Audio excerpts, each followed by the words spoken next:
The role of a systems analyst is one of the many tech positions that Canadian employers are often seeking to support their Canadian operations.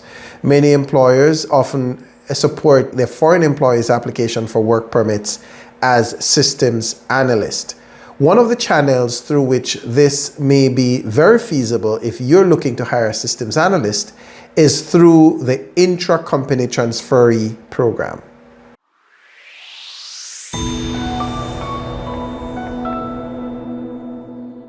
Hi there, welcome back. My name is Donovan Francis and I'm a Canadian immigration lawyer at GOOSELAW Immigration, where we help businesses with their employees' work permit applications and save them from all of the legal hassle.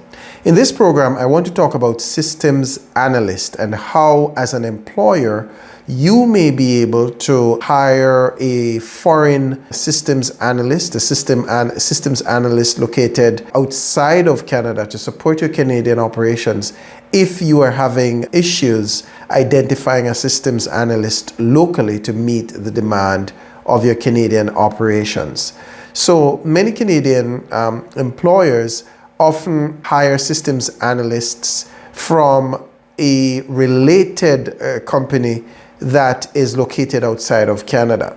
Many companies have multiple operations in Canada and elsewhere in the world. You know, some companies may have a branch in the US, or their main office, their head office may be in the US with an operating branch or some other related entity in Canada, or in India or Brazil or some other country. And so if you are in a similar position and you are looking to get a systems analyst to Canada, then there is the possibility of bringing a systems analyst from your non-Canadian operation. So if you have an operation in the US, you may bring a systems analyst from the US to support your Canadian operation, or from India or Brazil or wherever else in the world your related company's office may be. Of course, there are certain basic requirements that have to be met in order to for the employee to qualify for a work permit under the intra-company transferee program. One of these requirements is that the employee needs to have been employed for at least 1 year on a full-time basis with your the foreign branch of your company, and this employment must have happened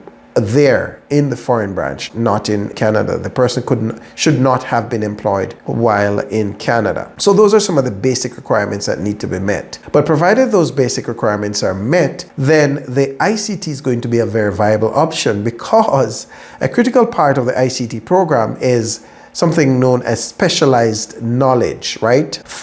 In order for you to qualify under ICT, you need to show that you have specialized knowledge. So the worker needs to show that they have specialized knowledge.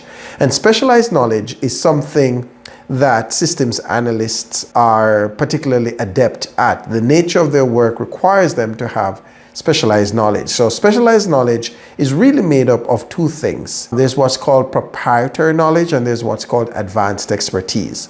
Proprietary knowledge has to do with the employee's knowledge and understanding of your company's proprietary software. You know, any tools or procedures or software that are unique to your company that this employee is adept at, that this employee is very knowledgeable at, then that employee would, as a result, possess proprietary knowledge. And then secondly, if that employee has been employed in the industry, you know, for a period of time, a long enough period of time, more than a year, they're employed with you, they have knowledge of the industry, then they would have developed advanced expertise. And so both things combined are equivalent to specialized knowledge, which is a crucial component of the intra-company transferee program. If you're wanting to transfer your systems analyst employee to Canada, then the systems analyst employee is going to be a good candidate for specialized knowledge, provided they meet all of the other basic requirements. Alternatively, if intra-company transfer is not an option, then you might want to look at one of the labor market impact assessment options, specifically the option that's available under the global talent stream, which is available to very specific prescribed tech type roles and engineering type roles, including that of a systems analyst. So the bottom line here is that if you're a Canadian employer looking to take a systems analyst to Canada and to get a work permit for a systems analyst, then the intercompany transfer is going to be a good option.